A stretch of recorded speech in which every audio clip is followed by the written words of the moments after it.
Bueno, precisamente hablando de esta parte de la farmacovigilancia, pues creo que es importante recalcar que es uno de los pilares de la medicina moderna, ¿no? Estamos buscando hacer énfasis en este principio esencial de Hipócrates de no maleficencia.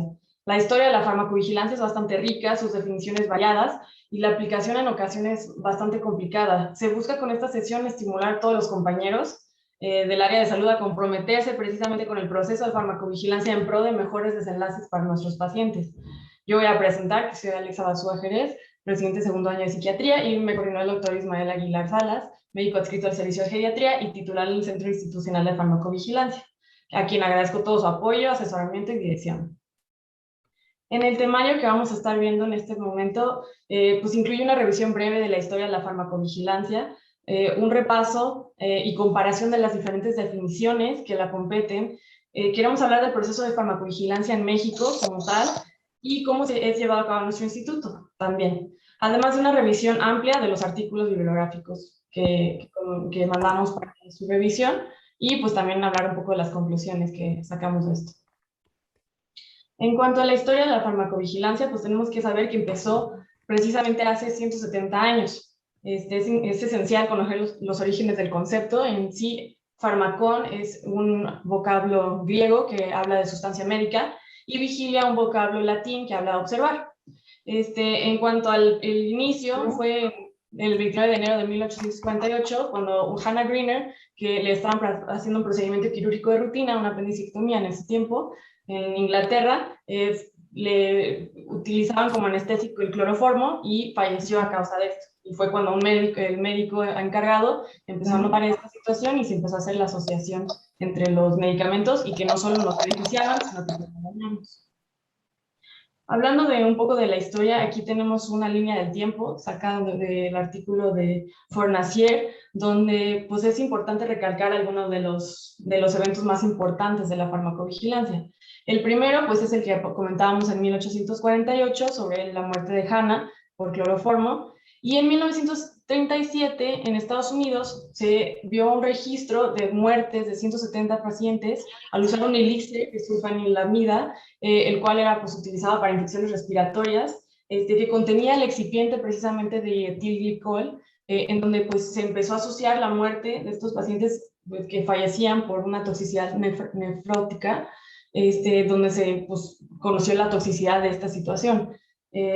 Posteriormente, podemos hablar en 1961 sobre la carta de McBride hacia el Lancet, donde hablaba de la tragedia de la talidomida, que es pues, lo que bien conocemos, que es esta situación donde había observaciones de mayores alteraciones congénitas en las mujeres que eran tratadas con la talidomida, y precisamente él mismo hizo como una manera como de cómo reportar este tipo de casos, ¿no? Hablaba sobre cuál era el efecto adverso, que en este caso eran las malformaciones congénitas, nos hablaba sobre cuál era la situación, cuál era la población en riesgo, que eran mujeres embarazadas, nos habló del aumento de frecuencia, un 20%, y finalmente invitó a sus colegas a confluir con los datos, a hacer los reportes, y así es como se empieza a formar esta parte de cómo se reportan las cuestiones en farmacovigilancia, ¿no?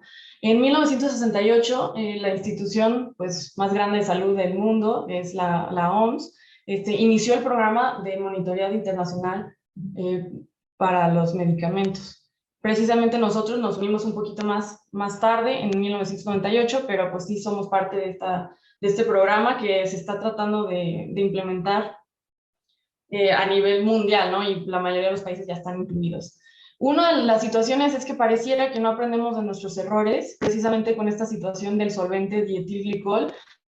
Periódicamente, a través de los años, encontramos que se presentan nuevamente casos relacionados con toxicidad por este solvente, ¿no? Por última ocasión, en 2006, en Panamá, fallecieron 97 niños donde el excipiente de un jarabe de tos contenía el dietilglicol. Entonces parece ser que hacemos los reportes, se hace el estudio, pero simplemente seguimos sin aprender de los errores del pasado.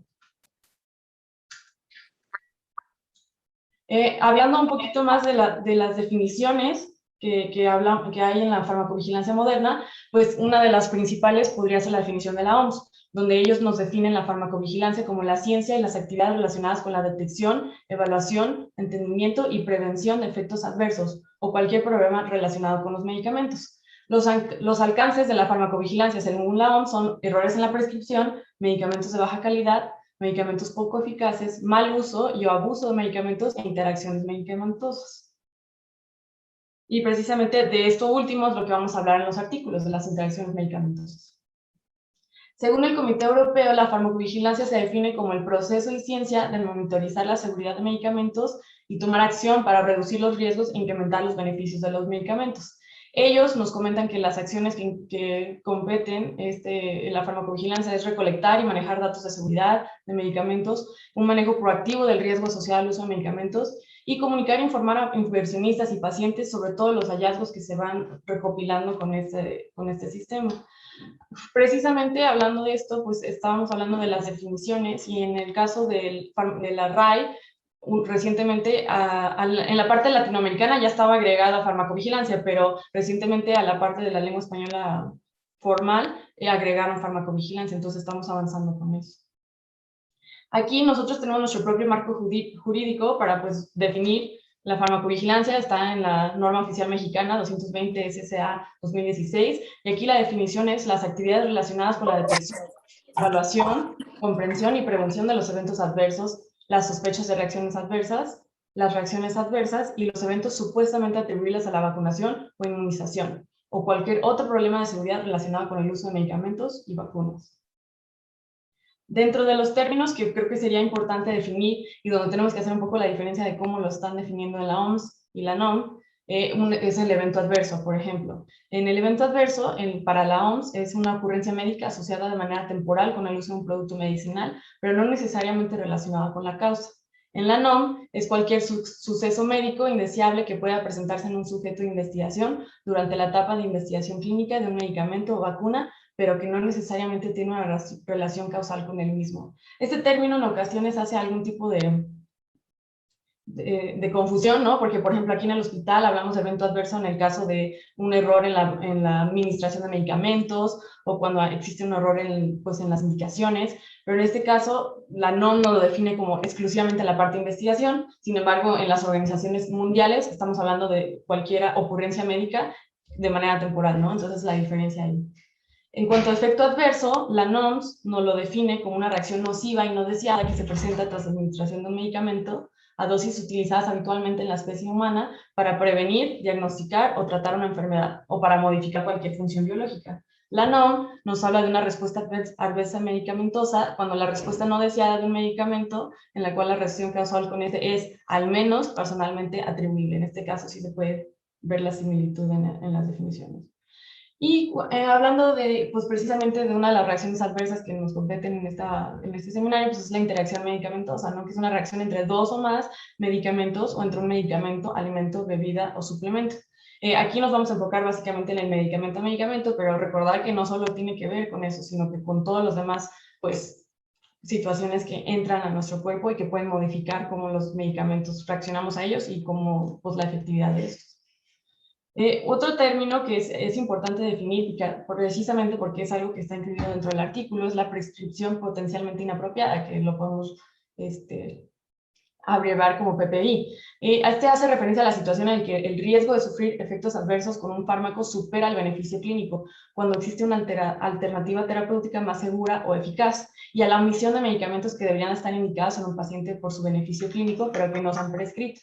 Específicamente estamos hablando aquí el enfoque va a ser en la población de adulto mayor, ¿no? Que es donde más frecuentemente, por los cambios farmacodinámicos y farmacocinéticos que podemos presentar en esta edad, se ve que muchos medicamentos ya no son apropiados para este grupo etario, ¿no? Entonces, México se emplean los criterios Start-Stop y hay un boletín muy interesante que publicó la Secretaría de Salud de la Ciudad de México que nos explica un poco de estos criterios y los medicamentos. Además que tenemos las GPCs, dos GPCs que son muy útiles en los cuales participó hasta el doctor Aguilar para para la creación, que es la GPC 68813, las interacciones farmacológicas potenciales en la atención del adulto mayor, y la GPC del IMSS del 55812, la prescripción farmacológica razonada para el adulto mayor. Precisamente hablando del artículo, pues en Alemania se cuenta desde el 2010 con su propia lista de PPIs, y la lista PRISCUS significa viejo, específicamente diseñada para su población. Es interesante, pues nosotros usamos estos criterios START y ellos tienen su propia lista, la lista PRISCUS, hacer esa diferenciación. En cuanto a las interacciones medicamento-medicamento, podemos decir que se presentan entre el 20 y el 40% de los casos en los cuales se prescribe o se utiliza un tratamiento farmacológico. La prevalencia es mucho mayor en adultos mayores y el factor de riesgo principal que podemos encontrar es la polifarmacia, ¿no? Entonces, la OMS define polifarmacia como el uso concomitante de más de 3 medicamentos, que difiere un poco de la definición del WUF. Tenemos que tomar en cuenta también que los desenlaces desfavorables se acompañan de las interacciones medicamento-medicamento y ahí es donde recae la importancia de prevenirlos o de detectarlos de manera temprana, y esto puede irse desde las reacciones adversas hasta la reducción en la eficacia. Hablando específicamente de tenemos que diferenciar de los tipos de interacción medicamento-medicamento. En el caso de las interacciones farmacodinámicas, pues tenemos que recordar un poco la definición de farmacodinamia, que son los efectos bioquímicos y fisiológicos de los fármacos y de sus mecanismos de acción, y la relación entre la concentración del fármaco y el efecto de este sobre un organismo. Entonces, básicamente es lo que el fármaco le hace al cuerpo, ¿no? De manera coloquial. Y hay 3 subgrupos de tipos de interacción de este estilo, que son los efectos directos en el funcionamiento del receptor, la interferencia con un proceso de control biológico o fisiológico y un efecto farmacológico sinérgico o antagónico. En la psiquiatría podemos encontrar de las interacciones farmacodinámicas más frecuentes, pues, y las que vamos a hablar en el artículo, los efectos anticolinérgicos, ¿no? Donde hay un antagonismo competitivo en los receptores colinérgicos de tipo muscarínicos. Y aparte, la mayoría de los fármacos, pues, tienen este tipo de efecto en estos receptores, entonces estamos hablando de un efecto aditivo también entre varios de estos, si utilizamos más de uno a la vez. En cuanto a la prolongación del intervalo QT, pues también estamos hablando que son muchos fármacos psiquiátricos son bloqueadores potentes catiónicos. Este es el que está en de la repolarización. No, me refiero que ¿pueden apagar su micrófono? muy mal? Alguien tiene prendido su micrófono, ¿lo puede apagar, por favor? Bueno, y hablando de esta parte del bloqueador potencial del canal iónico, pues el riesgo mayor pues, es de estas arritmias pues, mortales, que son los riesgos de torsade de Poinot, ¿no? En cuanto a las interacciones de medicamento-medicamento, pues estamos hablando de las interacciones farmacocinéticas. En este caso, el estudio es el curso temporal de la concentración y cantidad de fármacos y sus metabolitos y la relación con la respuesta farmacológica. Implica, pues, la absorción, distribución, metabolismo y excreción, y esto, de manera coloquial, pues, es lo que el cuerpo le hace al fármaco, ¿no? Cómo lo metaboliza, cómo lo utiliza. Y esto es, pues, muy asociado a la falla en tratamiento y a toxicidad, ¿no? Y entonces eso es donde tenemos que estar viendo. En cuanto a estas interacciones, generalmente se presentan cuando se involucra el citocromo P450. Recordemos que el citocromo P450 es una familia de enzimas que en el ser humano consta de 30 isoformas y es responsable del metabolismo de medicamentos, siendo las de mayor importancia las que están involucradas en el metabolismo hepático, como la CYP1A2, 3A4, 12-9, 12-19 y 2D6, además de la 2D1. Tenemos que hablar que las que están aquí subrayadas en naranja, pues son las que son utilizadas por los medicamentos psiquiátricos, son las más importantes para nosotros. Hablando un poquito de la farmacovigilancia en México, pues sabemos que pues, el organismo encargado es la OMS, ¿no? Que inició su programa de monitoreo en 1968. Además de eso, pues México se unió en 1998 y tenemos que tomar en cuenta que se hizo en 1999 miembro del Centro de Monitoreo de Uppsala, que es un organismo independiente que está encargado y pues es parte de la OMS, o sea, la OMS lo tiene como contratado para utilizar este programa para monitorizar precisamente el uso de fármacos a nivel mundial. Es un centro como integrador de información. Aquí en México tenemos nuestro Centro Nacional de Farmacovigilancia que está dentro de la COFEPRIS, de la Comisión Federal para la Protección contra Riesgos Sanitarios, y que se basa en la NOM 220-SSA1-2016 para hacer todo este tipo de farmacovigilancia. Tenemos que tomar en cuenta que pues aquí, justo lo que platicamos dentro del CAJUD es que pues los médicos, todo el personal de salud está encargado de estar haciendo estos monitoreos. Y también todos estos organismos se nutren pues, de estudios epidemiológicos, estudios de seguridad que se están haciendo posteriormente, y pues que esto tiene que ver pues cómo se está racionalizando la terapéutica aquí en México, y tenemos que analizar esta información precisamente en población mexicana para pues, saber la seguridad aquí en México y con los medicamentos que tenemos disponibles, incluso llevándolo en la fase de post-comercialización. Necesitamos crear estadísticas, conocer el impacto de las reacciones adversas en la morbi-mortalidad, además de pues, saber que la calidad de vida se ve afectada por este tipo de cosas, y tenemos que tomar en cuenta la economía, que es un tema importante aquí en Latinoamérica.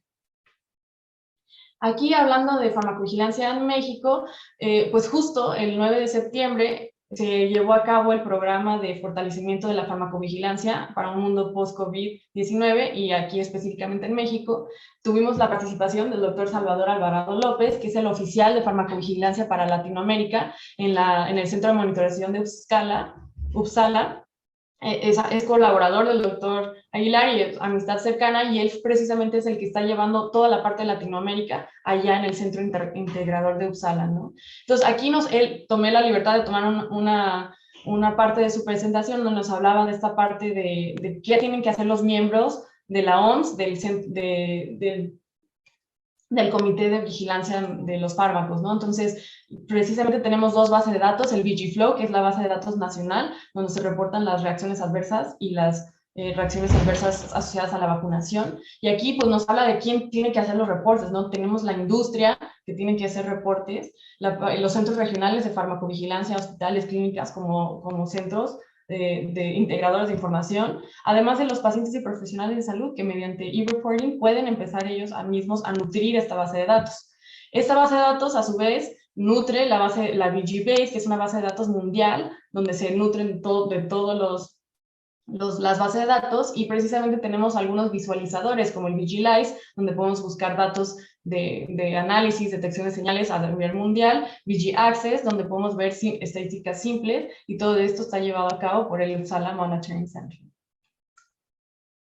Ahora pues hablaríamos un poquito del artículo. Es un artículo de Wolf y colaboradores que se llama titulado Polypharmacy and the Risk of Drug-Drug Interactions and Potentially Inappropriate Medication in Hospital Psychiatry.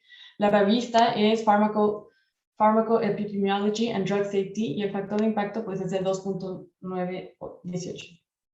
Este es un estudio que es parte de un estudio multicéntrico de 8 hospitales en un estado de Alemania, Hesse. Es un estudio grande de farmacovigilancia en psiquiatría y está patrocinado por el Comité Federal Alemán.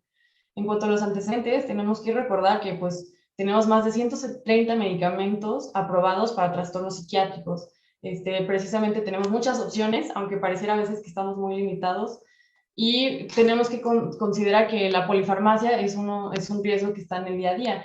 Ellos definen polifarmacia como el uso concomitante de 5 medicamentos, y pues nos menciona también esta parte que podría estar justificada la polifarmacia basado en evidencia y pues tomando en cuenta el riesgo-beneficio de los pacientes. Pero si no hacemos ese esfuerzo de hacer el razonamiento de si sí está justificado o no, pues podríamos estar incurriendo en un riesgo para los pacientes con las interacciones medicamentosas. Dos factores que están influyendo en que incremente la polifarmacia, pues es que tenemos una población que cada vez está envejeciendo, se está invirtiendo en la pirámide poblacional, y pues cada vez por esto mismo hay pacientes con mayores multimorbilidades, y la mayoría de las enfermedades se están pasando de ser mortales a ser crónicas, y esto nos está complicando un poquito la prescripción medicamentosa y nos está haciendo que pues haya mayor riesgo de polifarmacia, y por ende de interacciones entre medicamentos, y podría haber desenlaces desfavorables. La metodología del estudio pues, nos habla de pues, pacientes hospitalizados en 2 años distintos, o sea, hay un registro de cada año, de todos los días durante este año, de los pacientes que ingresaban al hospital, y así se formaban los casos. La información se obtuvo del expediente electrónico, entonces ellos tienen día a día cada prescripción que se va llevando, lo cual es una gran ventaja. Ellos categorizaron los medicamentos según los 5 niveles del grupo de ATC, es el Anatomical Therapeutic Chemical Classification, donde estamos hablando de que en el grupo 1 son los 14 grupos anatómicos, ¿no? Nos habla de qué órgano o sistema del cuerpo se está viendo afectado. En el 2 es el subgrupo farmacológico, El 3 y el 4 nos habla del subgrupo químico y el 5 ya de la sustancia química, ¿no? Hablando de las interacciones que se están buscando, pues son las interacciones por el P450 por el CYP, los efectos anticolinérgicos y la promulgación del QT principalmente. Les añado aquí un ejemplo de una clasificación de ATC, ¿no? Entonces, la N, por ejemplo, de la clasificación, habla del sistema nervioso, entonces todos los medicamentos que tengan un efecto a nivel sistema nervioso central o periférico, pues están incluidos aquí, están incluidos los antipiréticos, analgésicos, anestésicos y pues también todos los neurolépticos, ¿no? Hago el ejemplo, por ejemplo, del subgrupo 2, aquí sería el N05 y estamos hablando ahí de medicamentos psicolépticos. En el ATC3, que sería el N05A, están los antipsicóticos. En el nivel 4 podríamos definir, por ejemplo, los derivados de la butiferona. Y en el 5, hablando pues específicamente del haloperidol. Y así es como definían los medicamentos, ¿no? En cuanto a la metodología del uso de cálculos, pues estaban ellos buscando qué tantos medicamentos estaban prescribiendo por día y lo calculaban como un promedio, como sacando la media. Entonces ahí fue, en el caso de distribución normal, pues es una media aritmética y ese nos da una idea de la tendencia central. En cuanto a los medicamentos que fueron considerados psicotrópicos, fueron aquellos que estaban en el grupo N05, que son los psicodélicos, y N06, que son los psicoanalépticos de la clasificación ATC, ¿no? Y lo malo, y creo que es una desventaja, es esto que no se incluyeron ningún medicamento homeopático, suplementos, dietéticos o alimentarios que se pudieran utilizar. Además de la media aritmética, tenemos otras medidas que pues ellos utilizan la desviación estándar para los datos de dispersión. En cuanto a los datos que tenían una distribución anormal o tenían outliers, ahí se utilizaron, pues se calculan las medianas y los rangos intercuartilares. En cuanto a tratar de hacer la asociación entre características específicas y el número de medicamentos prescritos, utilizamos el modelos de regresión y cuando queríamos explicar el riesgo de interacciones medicamentosas o de prescripción potencialmente inapropiada, utilizamos los modelos de regresión logística multivariada. En cuanto a los resultados, podemos ver que existieron 47.071 casos reportados. Casos porque no eran pacientes, sino era por cada vez que ingresaban se consideraba un caso, ¿no? Entonces ahí en esta tabla los autores hacen una diferencia entre los pacientes con polifarmacia y sin polifarmacia. Y podemos ver aquí que lo más frecuente que fuera en cuanto a sexo, por ejemplo, eran las mujeres. Las mujeres representaron el 43.8% de toda la muestra. En el caso de la polifarmacia, el 51.5% de las mujeres presentaban polifarmacia. Entonces ahí es un factor de riesgo que se asoció. La edad a la admisión en el grupo completo, estamos hablando de 47, era la edad promedio, sin polifarmacia 42 y con polifarmacia la edad aumentaba hasta 59. Entonces es otro factor ahí que encontramos.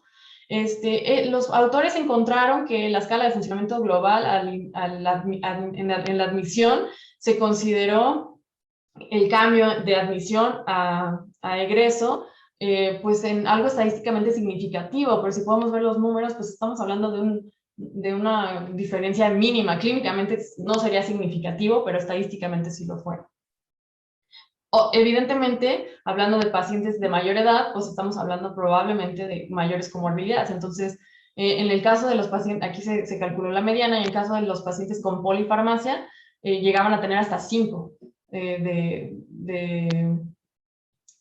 5 medicamentos concomitantes, ¿no? Y en el caso sin polifarmacia, 2. Entonces, la diferencia ahí está bastante clara, ¿no?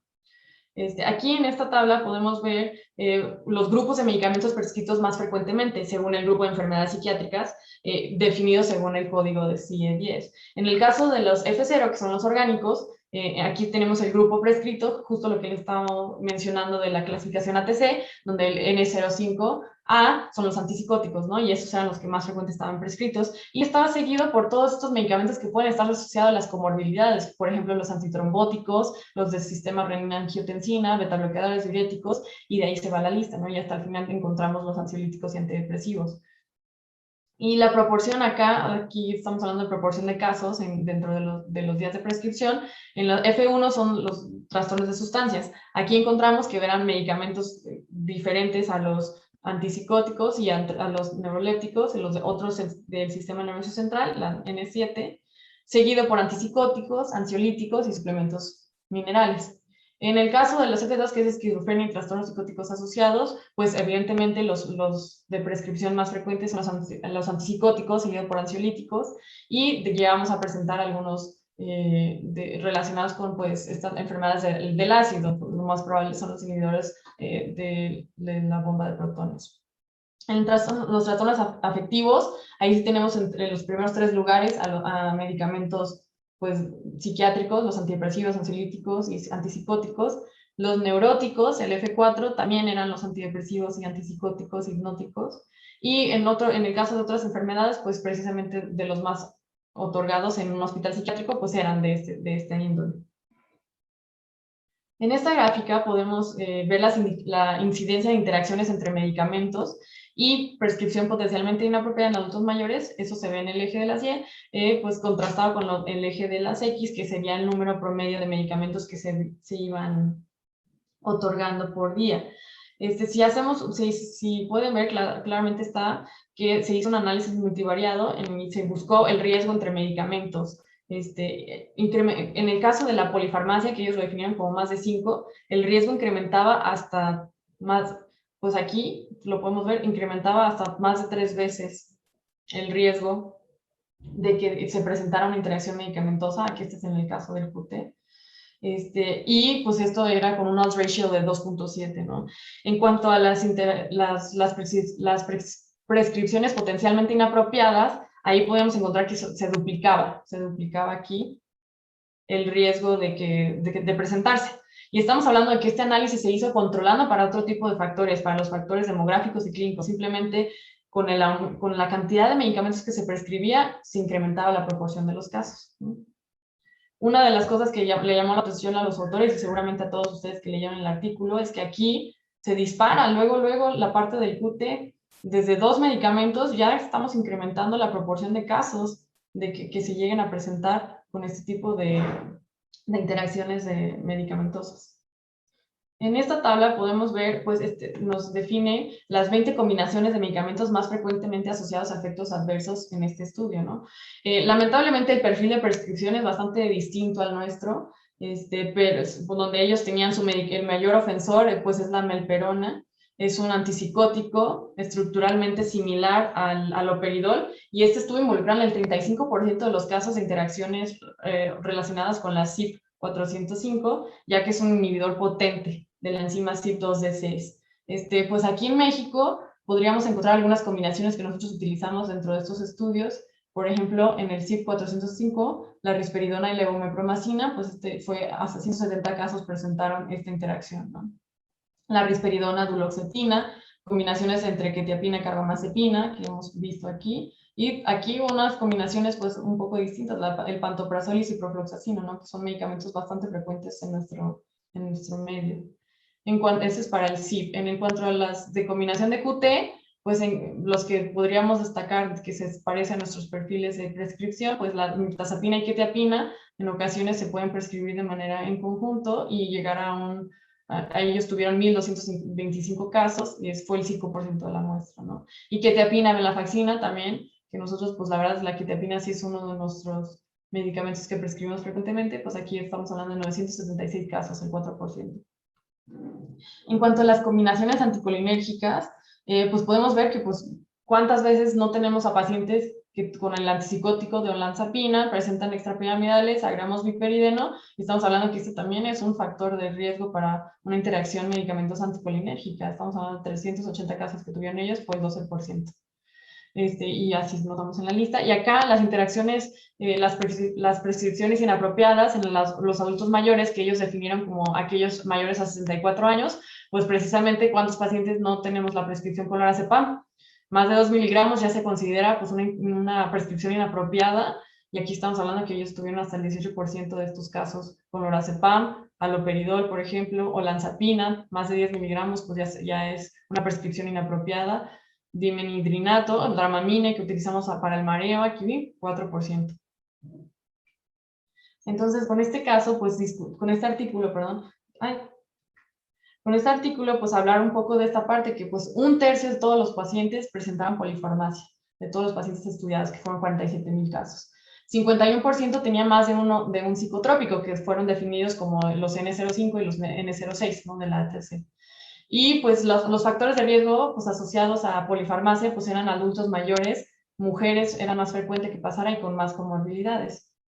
Existen pocos estudios comparativos que nos hablen, pues, y que nos hablen de una comparación directa con esto, y aparte los resultados son muy heterogéneos. En algunos se encuentra un mayor uso de múltiples psicotrópicos, por ejemplo, o en otros un mayor número de medicamentos prescritos. Algunos tienen unos perfiles distintos y todo depende, pues, si eran estudios sobre hospitalizaciones o era de manejo ambulatorio. Por ejemplo, en el caso de México había un estudio de Carmona Huerta, donde pues, el promedio de medicamentos prescritos psicotrópicos fue de 4.1, casi el doble de lo que estaba prescrito en este estudio, y 3.9 de los no psicotrópicos. Entonces aquí, pues lo que resaltan los autores es que estamos hablando de una población de esquizofrenia, eran pacientes con esquizofrenia, hospitalizados, crónicos, y además que tenían una muestra muy pequeña, 140 pacientes. Entonces, pues tenemos que hablar un poco también de esta complejidad que es el manejo en la seguridad de medicamentos, ya que pues, no tenemos que tomar en cuenta la preferencia de los pacientes, el costo, tenemos que tomar en cuenta pues cuál es el mejor medicamento para ese paciente en específico, y que tenemos que nos basamos en nuestras guías de práctica clínica, pero incluso en las guías de práctica clínica, por ejemplo, en la guía NICE de depresión, la misma prescripción que ellos nos recomiendan nos lleva a un riesgo de interacciones medicamentosas. Encontraron en las guías NICE de depresión los autores y pues una revisión que había casi 200 posibles combinaciones que llevarían a una interacción de medicamentos, ¿no? Y 19 estaban asociadas con inhibidores selectivos de la recaptura de serotonina, que eso es nuestro pan de cada día, ¿no? Y pues que algunas de las cuestiones que podemos utilizar para pues, trabajar esta situación, pues es utilizar las aplicaciones digitales que ya tenemos. Tenemos Micromedics, tenemos acceso al UpToDate, podemos utilizar bases de datos como los de Drug Bank y buscar así pues, algún tipo de seguridad para los pacientes. Antes de prescribir cualquier medicamento, meternos y utilizarlo. Los autores precisamente proponen que el Machine Learning, una aplicación ahí, un modelo predictivo, podría ser una de las opciones para pues, poder predecir quién va a tener polifarmacia y pues estar como un poquito más al pendiente de este tipo de pacientes. Y justo pues hablando de cómo podemos predecir el riesgo, Wolf y colaboradores pues hicieron este artículo de Predicting the Risk of Drug-Drug Interactions in Psychiatric Hospitals, a Retrospective Longitudinal Pharmacovigilance Study, publicado en la revista The British Medical Journal Open, y el factor de impacto de 2.496. Aquí ellos buscaban hacer un modelo predictivo de polifarmacia, interacciones entre medicamentos. El objetivo pues, era utilizar los datos disponibles al ingreso para predecir polifarmacia y interacciones.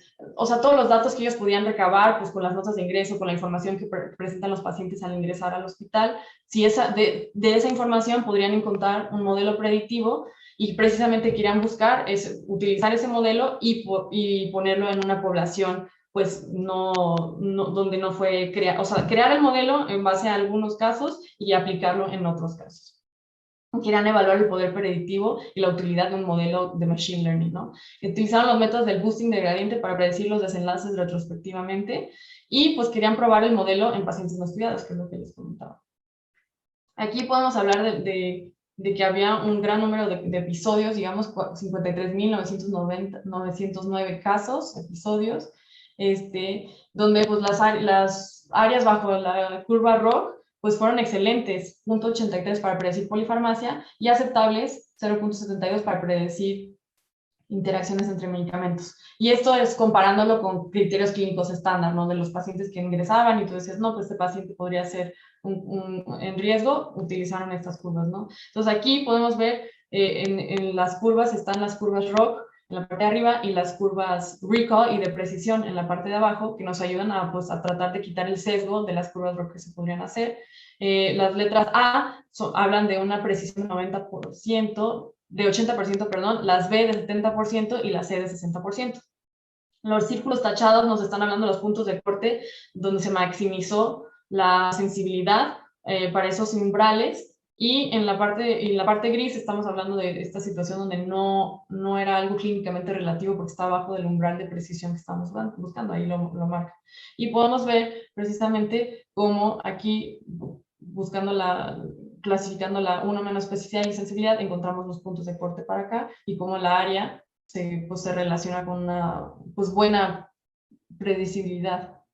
Y aquí pues, recalcar que la incidencia de interacciones o de presentar polifarmacia en estos pacientes fue de hasta 63%, o sea, de cualquiera de los dos desenlaces. Entonces es un porcentaje bastante alto que estaba presentando.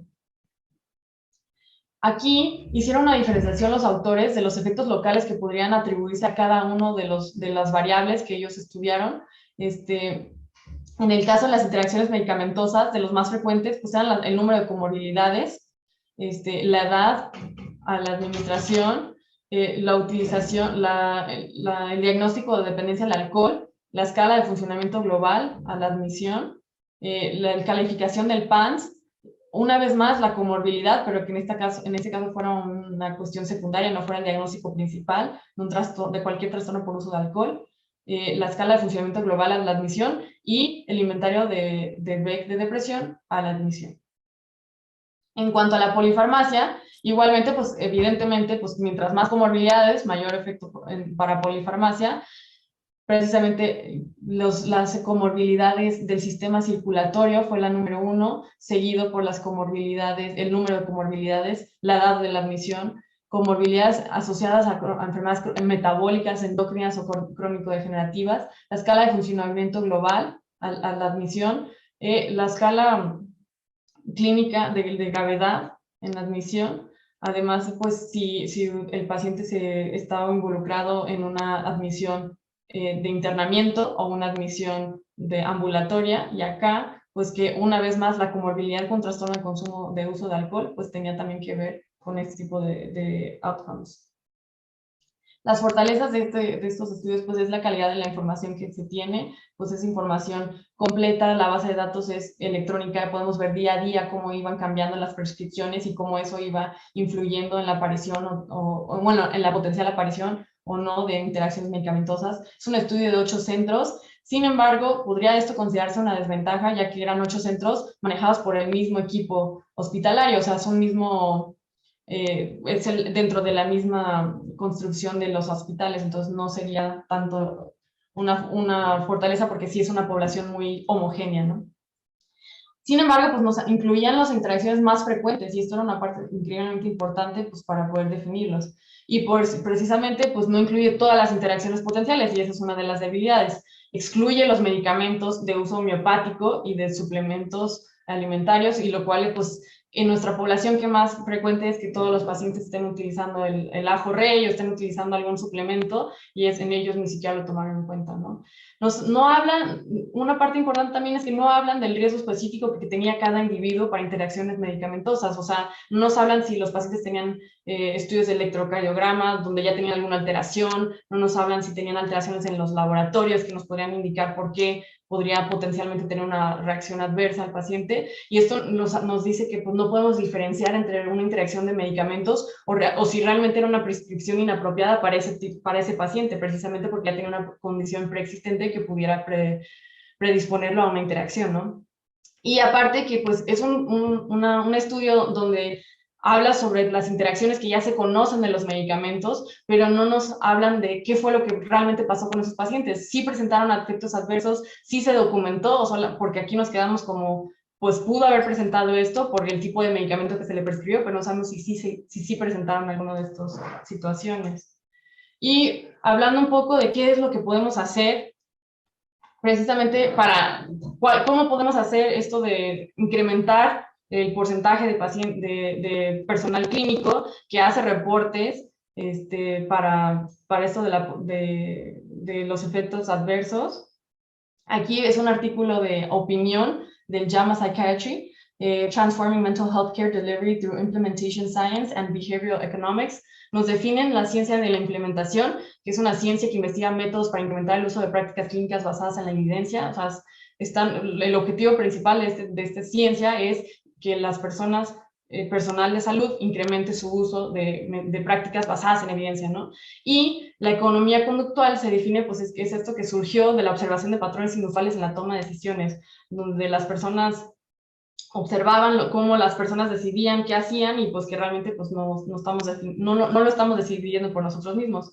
Y generalmente este tipo de intervenciones no son complementarias, porque la ciencia de la implementación es un poquito más rígida, es una ciencia más dura, y la parte de la economía conductual, pues la podrían ver como que es algo como más de estas ciencias sociales, ¿no? Entonces, aquí hablaban los autores de que combinando estas situaciones podríamos promover prácticas deseadas. En este ejemplo, por ejemplo, ¿cuál sería la práctica deseada? Pues que hubiera un mayor reporte de efectos adversos, ¿no? Que se reportara al Comité de Farmacovigilancia. ¿Cómo hacemos eso? Pues que sea la decisión deseada tiene que ser la decisión que es por default. Una cuestión, por ejemplo, en nuestro sistema que tenemos aquí electrónico, que pues automáticamente nos sale, ha presentado a este paciente un efecto adverso, sí o no, ¿no? Y que ahí pudiéramos hacer el reporte, sería muchísimo más fácil que la gente pudiera reportar. Tenemos que hacer que los reportes sean atractivos, ¿no? Ellos hablan de tener gráficos de colores, que sea una situación donde podamos estar viendo interacciones con los otros compañeros, habla de que sean sociales, precisamente que haya como, que podría ser incluso algo como competitivo de quién tiene más prescripciones, que haya algún tipo de incentivo para las personas que tienen más reportes de efectos adversos y que tiene que ser algo que se establezca en un tiempo específico, ¿no? De que tengas que hasta cierta fecha tener este número de reportes, que sea algo que te dé recordatorios, que sea algo que esté pues datos de retroalimentación de lo que vas de lo que vas entregando, y esta sería pues una estrategia que podemos utilizar y dicen que pues son unas estrategias bastante fáciles de implementar y pues también baratas, económicamente no serían costo alto. Aquí les quería mostrar, por último, el formato que tenemos de de reporte de reacciones adversas de medicamentos. Saber, le pongo nada más la parte de enfrente porque es la única que tenemos que llenar, ¿no? Entonces solo son estos datos los que tenemos que llenar. La parte de atrás se encarga el equipo de farmacovigilancia y pues que pues realmente no son tantos datos que como podríamos pensarlo, nos tomarían unos 2 minutos hacer el reporte. Incluso tenemos que saber que son reportes de cosas que ya se saben, o sea, tenemos que reportar si la risperidona está generando hiperprolactinemia, ¿no? Entonces, ¿por qué? Porque podría ser que está sucediendo en una mayor frecuencia de lo habitual. Entonces, estamos hablando de que tal vez el medicamento está teniendo algún tipo de efecto, tal vez estamos hablando de que está haciendo medicamentos de baja calidad o que pues precisamente nuestra población está presentando mayor efectos. Entonces, este sería algo que los invitamos a estar haciendo mayor frecuentemente. En cuanto a las conclusiones de todo esto, pues tenemos que identificar desde el ingreso a la atención, tanto en la consulta externa como en hospital, los pacientes que están en riesgo de polifarmacia, de interacciones entre medicamentos y de prescripciones potencialmente inapropiadas, precisamente para evitar desenlaces desfavorables. El equipo clínico es el que tiene el papel primordial en la prevención, identificación e intervención oportunas de eventos adversos o efectos adversos. Y existen herramientas clínicas digitales que podemos utilizar para identificar interacciones y así poder monitorearlo, ¿no? Los modelos de Machine Learning, pues tal vez en este momento todavía no se pueden utilizar de manera generalizada, pero pueden en algún punto contribuir a la identificación temprana de estos casos. Y tenemos que implementar estrategias sencillas y creativas para generar la participación del personal para garantizar seguridad de la prescripción, ¿no? Y aquí el doctor Aguilar quería tomarse unos momentos para hablar un poco sobre algunos datos de farmacovigilancia que tenemos aquí en el instituto. Muchas gracias, Alexa. Antes quisiera contestar la pregunta del doctor Lino Palacios. Hay una base de datos que está precisamente por Uppsala, que es VG Access, esa sí es de libre acceso. Sí. El problema con esta base de datos es que reporta las sospechas, es decir, todavía no se evalúa la causalidad de estas notificaciones, pero por lo menos nos permite darnos una idea general de si ya alguien más ha notificado tal sospecha, ¿no? Es de libre acceso, VG Access, pueden consultarlo y les va a permitir. Perdón, Sí, buenos días, doctor. adelante. Más bien, después si es que no es, de pronto quizás es mi audio. ¿Podría después escribirlo en el chat sobre cómo accesar? Muchas gracias, sí, claro, doctor. sí, con todo gusto.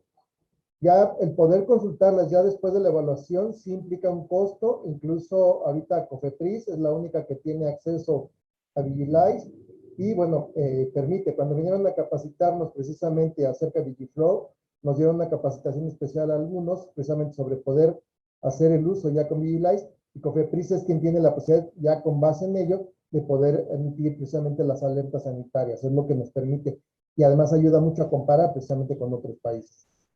Pero bueno, ahorita les dejo el VG Access para que puedan acceder y verán que es sumamente sencillo y bastante útil la información que nos brinda. Perdón, y otra pregunta, perdón, ¿el formato solamente es escrito? ¿El formato no, hay algún link No, externo? no, infortunadamente, con este formato es interno de nosotros, el Ahí que está. está en Ajá. pantalla. Hay un formato Eso. de Cofepris que está en línea, igual lo pueden llenar, son 4 hojas, nosotros lo concentramos en una. Y la posibilidad cuando no trabajan, digamos, en una institución pública, que no son un centro institucional, tendrían que reportarlo a su centro estatal de farmacovigilancia o lo pueden hacer directamente en la práctica privada a través de e-reporting. Es una herramienta digital donde ustedes pueden notificar sus reacciones. Esa información va a llegar precisamente al centro estatal de farmacovigilancia. Aquí en la Ciudad de México también existe uno y ya ellos concentran esta información. Pero cuando se reportan de pacientes que están en una institución, debe de hacerse a través de su Centro Institucional de Farmacovigilancia, como nosotros, todos los institutos nacionales de salud, somos centro institucional, o por ejemplo en unidades del IMSS, del ISSSTE, ellos tienen un Centro Institucional Coordinador de Farmacovigilancia, que esta es la labor que desempeño en la tarde precisamente, donde concentro toda la información del país del IMSS. Entonces debe ser a través de esas vías y cada uno de ellos tiene estrategias distintas para hacerlo. A final de cuentas, esa información se integra en Vigiflow, que es la base de datos donde ahora ingresamos todas las notificaciones y que es la que está conectada a Vigibase, perdón, para que de ahí a Vigilance se pueda hacer la comparación. Y bueno, un poco en este sentido, quiero comentarles y me permití exponer estos años de el número de notificaciones como ha estado en el instituto. Previamente al 2014 el instituto no estaba figurando dentro de las notificaciones. Se empezó a hacer precisamente primero con Julia Moreno, fue quien inició, y precisamente con Álida, que era una pasante de servicio social, quienes empezaron con la labor precisamente de fomentar la farmacovigilancia. Posteriormente también la labor de la doctora Perla Rodríguez también ayudó y fue precisamente quien logró que se dieran los primeros 100 casos ya de manera importante, notificaciones. Después ha venido una disminución un poco, después lo retomamos precisamente. Y este incremento tan importante, quiero decirlo y sí es importante recalcarlo, tiene que ver con el hecho de que se autorizó que pudieran venir pasantes de servicio social de QFB a hacer su servicio aquí en farmacovigilancia. Entonces tiene que ver con el que existiera un personaje propio para poder estar vigilando precisamente esta parte, ¿no? Poder hacerlo. Y esto es lo que nos ha permitido. Y obviamente en los 2 últimos años, que es 2020 y 2021, disminuyó por el número de consultas que se disminuyó, aunado a que se tuvo que suspender el servicio social de los pasantes, ¿no? Pero es comprensible, digamos, en este sentido, porque haya disminuido. ¿Podemos pasar a la siguiente, Alexa, por favor? En esto me permití ponerles también por servicio, ¿quiénes son los que notifican más aquí a farmacovigilancia? Se van a dar cuenta que esquizofrenia, empezamos desde el año 2007, fue la que estuvo punteando muchísimo. Sin embargo, en las últimas fechas ha disminuido mucho. ¿Esto a qué tiene que ver? No tiene que ver con que haya mejores medicamentos en esquizo. Tiene que ver que ya no hay un pasante de QFB que haciendo las notificaciones. Y lo vemos aquí en el ejemplo con genética. Este año, en 2019, hubo una pasante exclusivamente ahí en la clínica de genética psiquiátrica para darle seguimiento a las embarazadas, que es un grupo muy vulnerable, y obviamente esto permitió que el número de notificaciones se incrementara de manera importante. Hay un sesgo obviamente en la presentación por el servicio de geriatría, un servidor, pues por esta parte. En hospital también se ha estado trabajando y también tenemos diferenciados por cada uno de los tratamientos y siempre el tratamiento donde más se reporta es el que está o donde estaba a cargo la doctora Perla Rodríguez, ¿no? Por, obviamente la sensibilización que tiene ya al respecto, ¿no? Pero bueno, vemos los demás servicios que han estado participando, pero bueno, vean que sí es muy bajo y que además hay muchas otras clínicas que no han hecho notificación alguna. Entonces, vale la pena precisamente hacer hincapié al respecto. La que sigue. Me permití nada más ponerles esto de los 3 últimos años, que es lo más consistente, digamos, lo que va más o menos igual, las primeras 10 sospechas. En cada notificación podemos notificar varias sospechas. Digamos, en una notificación puede venir náusea, vómito, ¿sí? Diarrea, somnolencia. son 4 sospechas en una notificación. Entonces, por eso es que el número total difiere un poco del total. Pero bueno, al final de cuentas, vean, somnolencia muy importante, temblor, mareos, hiperprolactinemia, aumento de peso, sedación, son de las principales que vamos a estar teniendo todo el tiempo. Y algo también que es algo sumamente relevante, la ineficacia. Esto a veces no se considera una reacción para algunas personas, piensan que no es, pero sí lo es, ya que es algo que no se espera del medicamento. Entonces, debe de notificarse. Hace algunos años hubo un problema precisamente con una marca en particular de olanzapina. El problema es que cuando se comentaba dentro del comité de cuadro básico que qué reportes había de farmacovigilancia, no hubo ni un solo reporte sobre este medicamento, y esto impide precisamente que a veces tengamos, digamos, incluso información o evidencia que demuestre esta inefectividad, ¿no?, de algunos medicamentos. Entonces vale la pena tomarlo en cuenta y es necesario siempre reportar. Y en este sentido también hay que reportar lo que ya se conoce que provoca el medicamento. Como lo mencionaba la doctora Alexa, es importante siempre ver si el perfil de seguridad del medicamento se mantiene. Entonces, de ahí la necesidad de hacerlo. Entonces, de reacciones leves, moderadas o severas, hay que reportarlo, sean graves o no, y sean conocidas o no también. Entonces, en ese sentido es importante. La que sigue. Y estos son los medicamentos que más se han involucrado, los primeros 10, que más vemos de acuerdo al número de notificaciones. Así, aquí sí es por notificaciones. Y vean, obviamente, los antipsicóticos son los que ocupan el primer lugar casi siempre, pero bueno, también están presentes obviamente los antidepresivos, ¿no?